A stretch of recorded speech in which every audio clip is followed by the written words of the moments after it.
Durante siglos, estudiosos y teólogos han intentado interpretar las señales, características e intenciones ocultas del que será el oponente final del pueblo de Dios, el Anticristo. Sin embargo, entre tantas incógnitas, una de las preguntas más debatidas ha ganado relevancia: ¿cuál será su orientación sexual? ¿Será una figura sin deseo por las mujeres?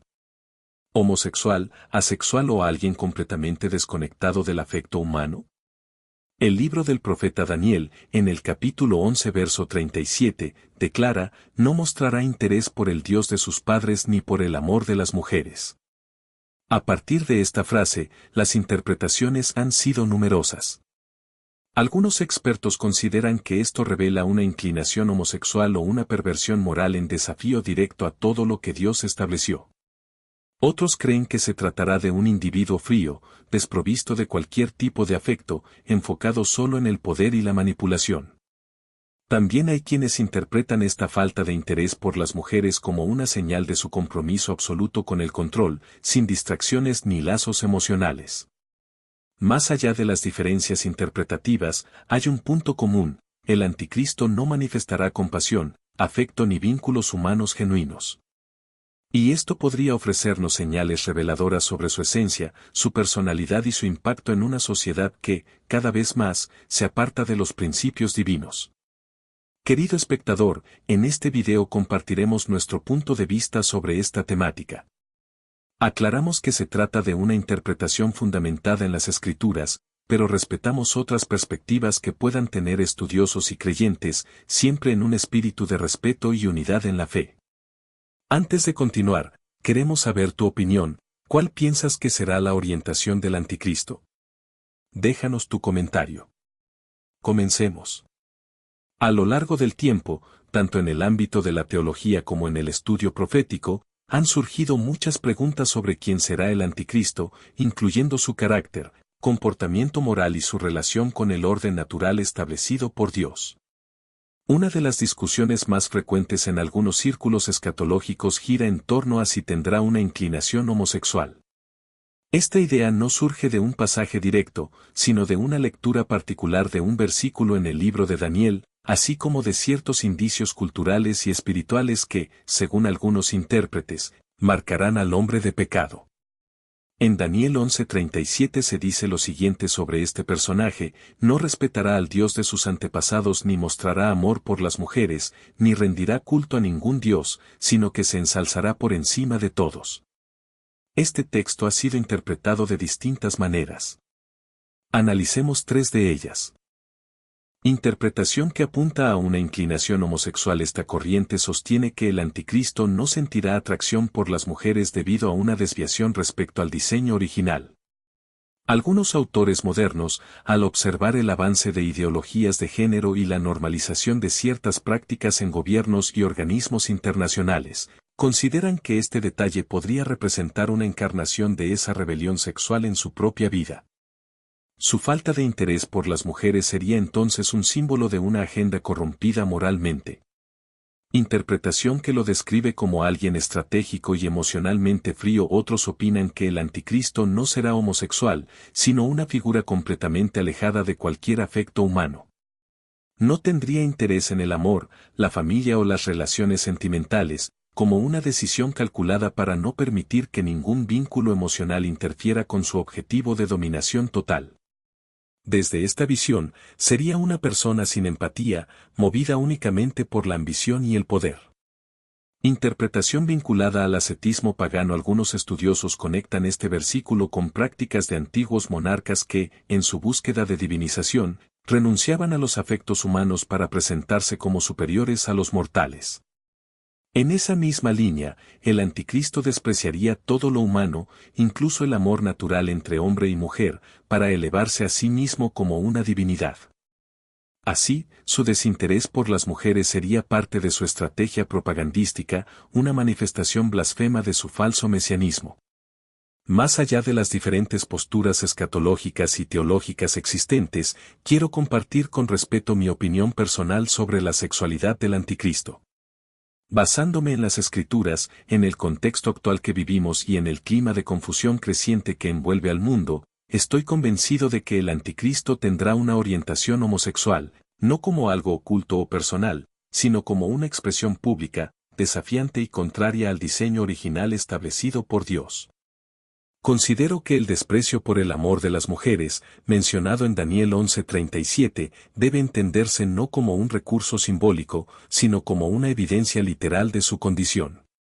En mi visión, el anticristo asumirá una identidad sexual que representará abiertamente la distorsión del orden divino, convirtiéndose en el emblema máximo de la rebelión moral y espiritual que caracterizará los tiempos finales. El apóstol Pablo, en 2 Tesalonicenses 2:3, lo describe como el hombre de pecado, el hijo de perdición. Esta figura será la encarnación del adversario espiritual por excelencia, un instrumento del dragón para ejercer dominio sobre la tierra en los días postreros. Su conducta no será la de un líder convencional, sino la de un ser profundamente corrupto, entregado por completo a la injusticia, al orgullo desmedido y a toda forma de desviación moral. Aunque en un principio se presentará como un hombre sabio, justo, compasivo y promotor de la paz, no será más que una imitación satánica del verdadero Cristo, un lobo vestido de cordero. Su carisma será incomparable, pero su alma estará marcada por la oscuridad. Durante su régimen, las relaciones entre personas del mismo sexo y el matrimonio homosexual no solo serán tolerados, sino impulsados como modelo cultural, político y espiritual dominante.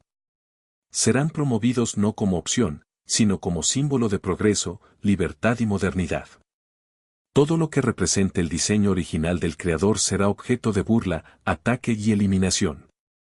La estructura familiar basada en la unión entre hombre y mujer, la identidad biológica tal como fue concebida por Dios, y los valores tradicionales serán señalados como anticuados, peligrosos o retrógrados.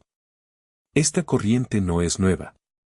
Ya vemos cómo el espíritu anticristiano actúa en la sociedad contemporánea.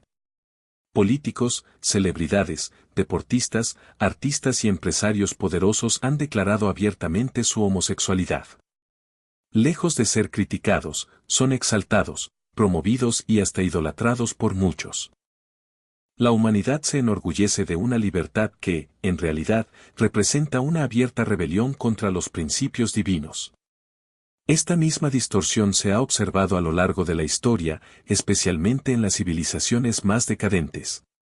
Un ejemplo evidente fue el Imperio Romano, cuya visión de la sexualidad reflejaba una profunda deformación del plan original de Dios. En esa sociedad, los hombres podían tener relaciones con otros varones sin afectar su estatus, siempre y cuando desempeñaran el rol activo en el acto. Las parejas masculinas aceptadas solían ser esclavos, libertos, actores o personas marginadas, quienes quedaban excluidos de los privilegios civiles a pesar de estar libres. Esta mentalidad se reflejaba también en la clase gobernante. Algunos emperadores fueron conocidos por su conducta licenciosa y la ruptura deliberada de normas éticas. Roma, de donde muchos intérpretes creen que emergerá el anticristo, llegó a ser un símbolo de descomposición espiritual. El poder estaba marcado por la transgresión. Uno de los casos más notorios fue el de Nerón, quien no solo persiguió con brutalidad a los cristianos, sino que también celebró una boda ceremonial con un joven esclavo llamado Esporo, a quien castró y obligó a vestirse como mujer. En público, lo presentaba como su esposa, incluso en eventos oficiales. Más adelante, Nerón realizó otra boda simbólica con un hombre, pero esta vez tomándole el papel de la esposa. Otro caso fue el del emperador Calígula, recordado por su tiranía y su conducta escandalosa. Crónicas antiguas, como las de Suetonio y Dion Casio, relatan que tuvo relaciones con hombres y mujeres, sin importar su estatus, incluyendo esclavos, soldados y figuras públicas. Se afirma que convirtió su palacio en una especie de burdel, y que durante banquetes se entregaba o exponía actos sexuales como herramienta de humillación y control. Incluso era objeto de burlas por mantener prácticas homosexuales pasivas, lo cual, para un ciudadano romano, era motivo de vergüenza. También está el ejemplo de Heliogábalo, un joven emperador conocido por su vida desordenada. Se vestía como mujer, se prostituía en los palacios imperiales y ofrecía recompensas a quien pudiera mantener relaciones con él. Se proclamaba esposa de varios hombres y buscaba transformarse físicamente en mujer. Su obsesión por la identidad de género fue tan extrema que causó escándalo incluso en el libertino Senado de Roma. Fue asesinado a los 18 años, pero su breve gobierno quedó asociado a un ambiente de excesos, desorden moral y veneración de lo impío. También está el caso del emperador Adriano, cuya conexión con el joven Antino fue tan profunda que, tras su fallecimiento, ordenó su divinización. Mandó levantar estatuas en su honor por todo el imperio, le dedicó altares y promovió su culto como si se tratara de una deidad. Antino pasó a ser un ícono de la belleza masculina con tintes homoeróticos, inspirando a muchos jóvenes a imitar su figura. Esta relación se convirtió en una herramienta de influencia cultural que impulsaba una nueva forma de entender la moral. Asimismo, puede mencionarse a Trajano, el primer emperador de origen hispano del imperio, de quien se comenta que, a pesar de estar casado, mantenía relaciones con jóvenes soldados. Estos líderes, aunque pertenecen a diferentes épocas, reflejan un patrón inquietante, autoridades absolutas que usaron su poder para legitimar estilos de vida contrarios al orden divino, exaltando lo que antes era considerado pecado y condenando lo que era santo. ¿No es esa la misma línea que vemos hoy en muchas estructuras globales? El anticristo seguirá esa misma ruta, solo que lo hará de manera más intensa y descarada. Su vida, sus decisiones, su discurso y sus leyes estarán impregnadas de una perversión que será exaltada como virtud. Legislará a favor de lo que Dios aborrece y castigará con severidad a quienes aún se atrevan a proclamar la verdad. En Daniel 7:25, la Biblia lo describe de esta manera. Pronunciará palabras contra el Altísimo, oprimirá a los santos del Altísimo y tratará de cambiar los tiempos y la ley, y serán entregados en su mano por un tiempo, tiempos y medio tiempo. Este pasaje revela tres características clave: blasfemia, persecución y reconfiguración moral. Pero lo más alarmante es que el anticristo no solo instaurará un sistema sin Dios, sino que él mismo será la personificación de esa rebelión, en lo espiritual, en lo ético, en lo legal y también en lo sexual. Su vida será una provocación directa a los mandamientos del Creador. Las palabras contra el Altísimo no se limitarán a insultos, sino que incluirán ideologías, leyes y campañas mediáticas que cuestionarán, distorsionarán y atacarán los atributos de Dios, su santidad, su diseño para la familia, su autoridad sobre el tiempo y la historia. Este personaje no vendrá con una agenda neutral. Vendrá con una agenda contraria a Dios, anticristiana y opuesta al pueblo de la fe.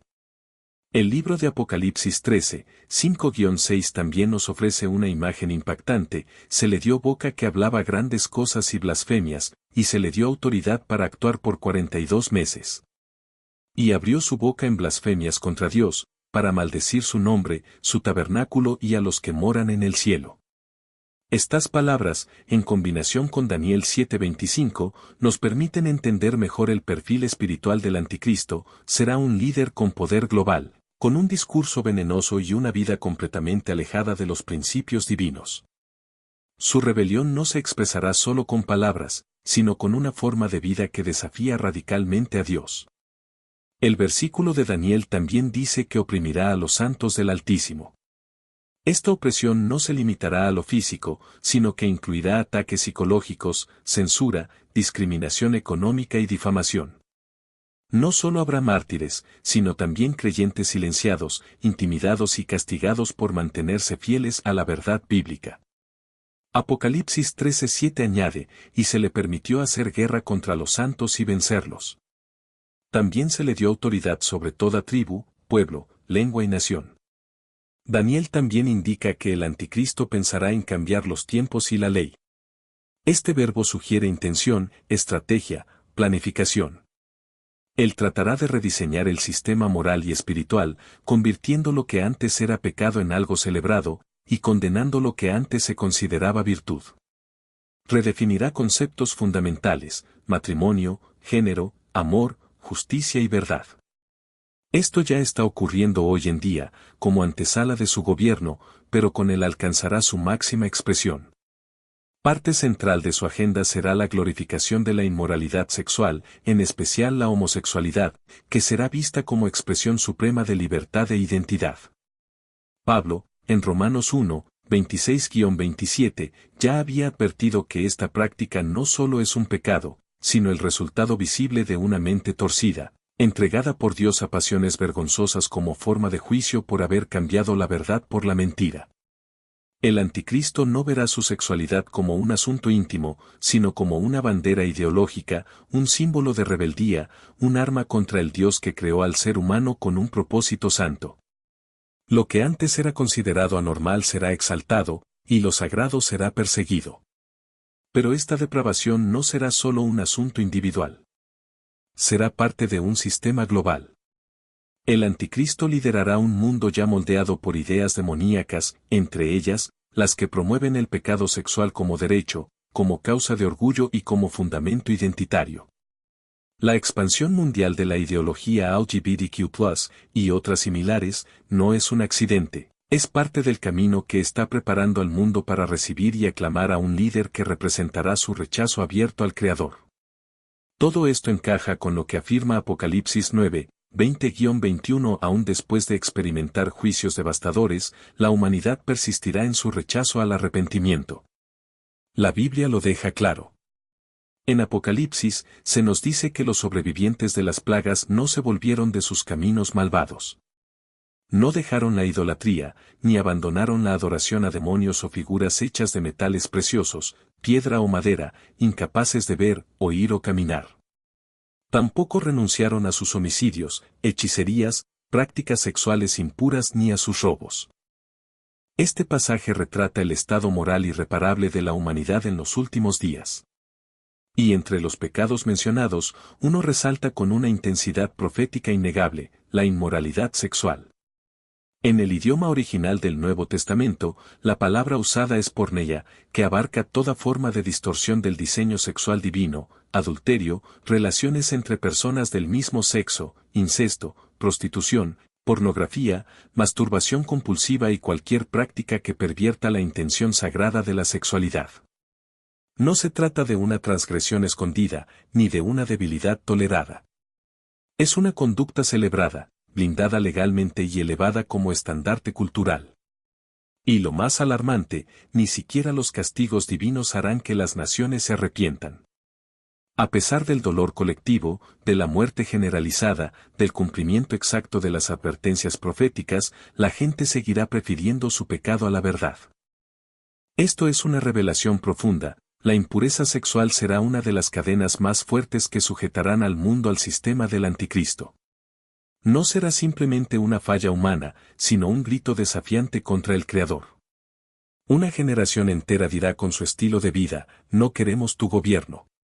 Nos pertenecemos a nosotros mismos. Nuestra verdad es nuestra única ley. Y lo más perturbador es que esta rebelión ya está en marcha. Basta observar cómo la homosexualidad ha sido transformada en una bandera de libertad que sirve, muchas veces, como vehículo de burla contra Dios. En medios de comunicación y plataformas públicas, se han pronunciado afirmaciones que en otra época habrían causado escándalo general. Un ejemplo concreto es el cantante británico Elton John, quien ha declarado abiertamente creer que Dios es gay. En una entrevista con el diario The Guardian, dijo textualmente que Jesús fue un hombre gay, compasivo y muy inteligente. Estas no son simples opiniones. Son blasfemias conscientes, dichas con orgullo, sin sombra de remordimiento y amplificadas por los medios de comunicación. Este espíritu que ridiculiza lo sagrado se muestra también en manifestaciones públicas. En marchas del llamado orgullo, en distintos países, se han exhibido personas disfrazadas como Jesús crucificado con atuendos de drag queen, pancartas con frases como Jesús tenía dos papás o Dios es queer.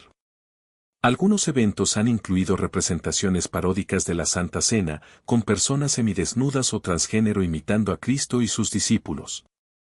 No son simples expresiones de identidad, sino provocaciones deliberadas contra el cielo. Son síntomas visibles de un rechazo colectivo hacia Dios.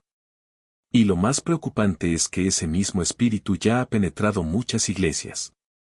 En Estados Unidos, por ejemplo, La Iglesia Episcopal consagró en 2003 al primer obispo abiertamente homosexual, Gene Robinson, lo que provocó una fractura en el anglicanismo mundial.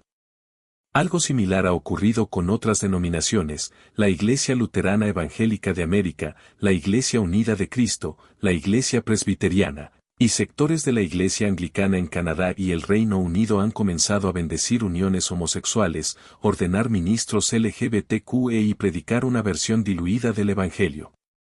En estos espacios, ya no se anuncia la cruz como instrumento para morir al pecado, sino como un símbolo vacío de inclusión sin transformación. No se trata de personas luchando sinceramente por encontrar libertad en Cristo, sino de sistemas que han dejado de llamar al pecado por su nombre y han comenzado a glorificarlo desde el púlpito. Esto no es otra cosa que el espíritu del anticristo operando dentro de la religión, preparando a las multitudes para recibir con entusiasmo a un líder que no solo tolerará el pecado, sino que lo legalizará, lo predicará y lo exaltará como virtud. Y como advierte Judas 1:7, lo que sucedió con Sodoma y Gomorra, una generación entregada a la impureza y destinada al juicio, volverá a repetirse. Aquellos pueblos pensaban que caminaban hacia la libertad, pero en realidad iban directo al castigo eterno. Querido oyente, hoy más que nunca, la Iglesia no puede guardar silencio. Callar frente al pecado no es misericordia, es cobardía. Callar frente a la apostasía no es amor, es traición a la verdad. La inmoralidad sexual no es un estilo de vida inofensivo, es una rebelión contra el diseño divino. Es el lenguaje moderno de una humanidad que ha perdido el temor de Dios. Vivimos en una era donde se ha levantado un nuevo altar. No está hecho de piedra ni de oro, sino de deseos humanos exaltados. En ese altar moderno se ha sacrificado la santidad en nombre del placer. Allí, el cuerpo y sus impulsos son adorados como divinidades, la verdad ha sido expulsada y el pecado ha sido entronizado. Sobre ese trono, el mundo ha colocado a su nuevo Dios, el yo. Ya no se pregunta qué quiere Dios, sino qué siento yo. La obediencia al Creador ha sido sustituida por la justificación del pecador. Mientras los pueblos del mundo proclaman su libertad sexual, en realidad están siendo encadenados por la esclavitud invisible de un juicio que se aproxima. Lo que antes se ocultaba por vergüenza, ahora se celebra con orgullo. Y en este escenario global de exaltación del pecado, surgirá un líder perfectamente alineado con el espíritu de esta generación. La profecía de Daniel 11:37 nos advierte que este hombre no tendrá interés por las mujeres, revelando así una desviación que ya no será escándalo, sino símbolo de identidad. No será incoherente, será el reflejo más exacto de la época. Un líder homosexual gobernando una civilización que ya ha normalizado la perversión. Su vida no provocará alarma, sino admiración. Su comportamiento no será criticado, será imitado. Y su gobierno no solo respaldará la corrupción moral, sino que perseguirá activamente a quienes se atrevan a exponerla por lo que realmente es, pecado. Pero la Iglesia no fue enviada al mundo para conformarse, sino para brillar con luz propia. No estamos aquí para ser populares, sino para ser fieles. No podemos quedarnos en silencio mientras el engaño se multiplica. Aunque nos acusen de ser anticuados, radicales o intolerantes, debemos mantenernos firmes sobre la verdad de la palabra, sin vergüenza y sin temor. Pronto llegará el día en que decir la verdad será visto como un delito y callar será considerado traición. Por eso, hoy más que nunca, debemos alzar nuestra voz. Es tiempo de predicar con autoridad, pero también con compasión. Es tiempo de advertir, porque muchos están siendo arrastrados por la corriente del espíritu del anticristo sin siquiera notarlo. No podemos negociar con el pecado. No podemos suavizar el evangelio para agradar a las masas. Cristo está a las puertas. El juicio está cerca. Y solo permanecerán firmes aquellos que hayan amado la verdad más que su propia vida. Hemos llegado al final de este mensaje. Esperamos que haya tocado tu corazón y te haya desafiado a reflexionar. Si fue de bendición para ti, te animamos a darle me gusta, suscribirte al canal y compartirlo con tus seres queridos, para que también puedan recibir esta palabra. Que el Señor te bendiga y fortalezca, y que tu vida sea un testimonio valiente de la verdad en estos tiempos difíciles.